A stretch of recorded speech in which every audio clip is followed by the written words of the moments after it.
cuts to Wright Patterson Air Force Base. Today, Congressman Mike Turner and Chairman of the House Armed Services Committee met at Wright Pat. They're talking about what may happen since the Super Committee couldn't agree on how to cut our national debt. Alexa Ashwell spoke with both congressmen. She is live with what's at stake. Alexa?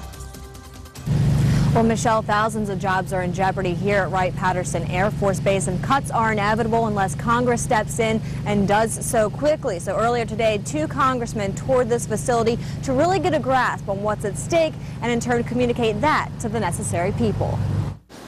Congressman Mike Turner and Chairman of the House Armed Service Committee, Buck McKeon, lay out what's on the line here in Ohio if the Defense Department is forced to make $500 billion in cuts by late 2012, early 2013. The estimates that the chairman's work in the committee has indicated could be 6,000 to 8,000 jobs in Ohio, which would be thousands of jobs at Wright Patterson Air Force Base. Wright Pat union service members, civilian personnel, and private companies will be cut unless Congress intervenes and fixes what the Super Committee failed to do, find a $1.2 trillion in cuts to reduce national debt. The Super Committee was supposed to do their work and go into some of the mandatory spending, entitlement spending, which they were unsuccessful in, which brings sequestration, which will take another $500 billion, $600 billion out of defense on top of the $500 billion that will be